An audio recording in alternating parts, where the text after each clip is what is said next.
Question: do you occasionally dine out? Would you like to save some money while you do that? Back in a minute.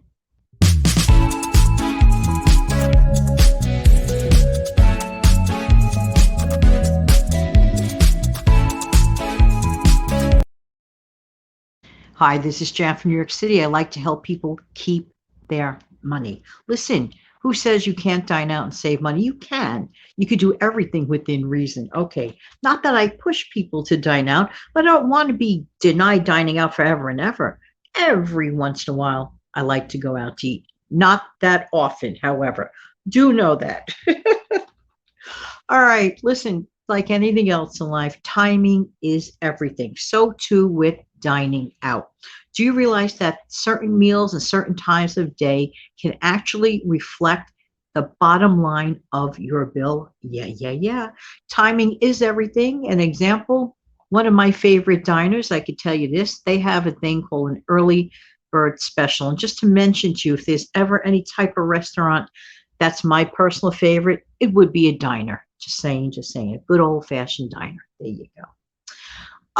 So this particular diner that I used to love to go to was out in Jersey, in Hoboken to be specific. This diner would have an early bird special at 3 p.m. 3 p.m. on. 3 p.m. is pretty early, but the prices were pretty darn good. And some diners and some restaurants do offer a senior citizen discount. So check into it, take advantage of that. Hey, if you're a senior, you may as well get the benefits from it. Why not? Am I right or am I right? There you go. Also, avoid restaurants celebrations, like, for example, on major holidays, because of the competition and supply and demand, for example. Avoid trying to get into a restaurant sometimes on the major holidays. Sometimes you can get really great specials. Again, take that little bit of time and research, ask questions, don't be shy. Go online, Google it, check it out. You will find the answers that you need. To me, knowledge is power. And when you know something, you know something. Okay. Next, going out for lunch is definitely much less expensive than going out to dinner. And basically, the luncheon menu is basically an abbreviated version of the dinner menu. And for people that do not want to have huge portions on their plate, or they're sort of shy about asking for a doggy bag, which is wrong, because my opinion is this: if you have food left over, you paid for it. There's nothing wrong in asking for the restaurant to pack some up, and bring it home for you. It wouldn't hurt for you to take a plastic container from your home and keep it with you in a tote bag if need be, because some places do not have those styrofoam things anymore. It depends on what state that you're in. So you could be ready by having a plastic container ready. Just saying, just saying. And definitely go online and get informed as to what could be discounted. Some people do not realize how many discounts and offers that they can get, maybe because of the holiday. And speaking of holidays, why not celebrate, let's say, that special big holiday either the day before or the day after, and save even more money? I mean, it is close to the holiday. Now, listen, now I'm not a drinker. Okay. I don't drink alcohol. It's just not for me. I don't judge anyone that does. It's just not for me.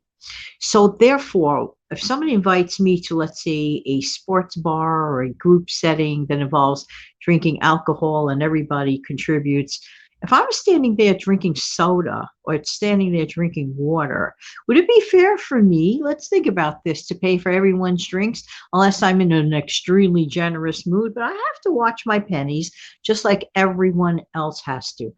And right now, that is definitely, it's just not for me anyway. And I'm not going to accept invitations to places where I don't want to be. We've gone over this on, prior videos.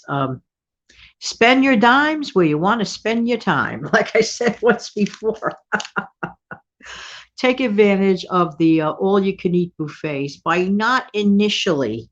This is a trick, because those buffets are strategically prepared. For example, you go in, and most of the time you start off, you see a lot of like fill up foods like breads, rice, noodles. Not saying they're not delicious. I'm not saying you're not going to enjoy it, but the money value that you paid for, by the time you get to the meat, to the protein, the meat of the matter, if you will, protein, poultry, pork, beef, you know what I'm trying to say.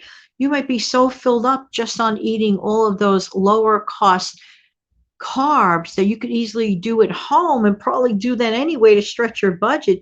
This is a special time. You're going to the all you can eat buffet.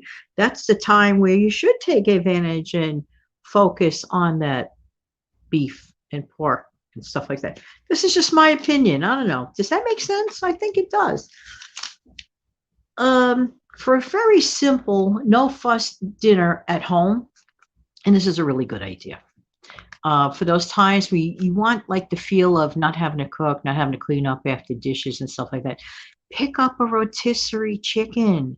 You could get a rotisserie chicken at the at the baking section of your grocery store. You can grab a pound of potato salad and macaroni salad if you enjoy that kind of thing, or you could slap your own salad together and just carve up that chicken, and then like for the next couple of days utilize the rest of the chicken, but clean it up after you eat, wrap it up and freeze it, and you got yourself future meals.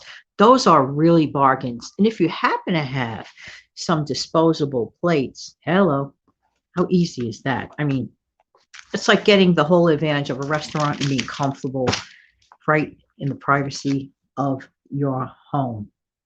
There you go. I like to do something like that, considered especially like on a Friday night, starting the weekend off. Next, if you are eating out, consider this, and it's really important to remember. Be a good and a fair tipper. Restaurant workers work really, really hard. They really, really do. The wait staff works really, really hard. And plan on spending at least 15 to 20, in some cases even 25% of the total bill on your tip. If you're receiving really good services, it is only fair, it is only right, it is only proper to tip the food server. It's only the correct thing and right thing to do. Now, conversely, if you're disappointed in the service that you have received, don't go yelling and screaming at the waiter or waitress or whatever. You could, quietly, just maybe leave the minimum tip, and then before you go, just quietly ask to speak to management, or call them later when you get home, when you're more relaxed. So, I have to tell you, really disappointed in X number YZ service, that occurred at that dinner. And that way you can actually help improve the service at the restaurant that you just went to, which is, really, really important. And then finally, once you're there, kick back, relax. You're there. It's a treat. It's a fun event. So you don't want to just sit there being too technical about everything, because then that takes away from the original purpose of being there, and that is to enjoy a different meal, a fun atmosphere, and a great time to be had by all. There you go. Hey, listen, till the next time, I'll catch you later. Have an amazing, fantastic day. Take good care. And by the way, if you found value in this video, don't forget to slam down on the like button. Have a great day. Bye-bye.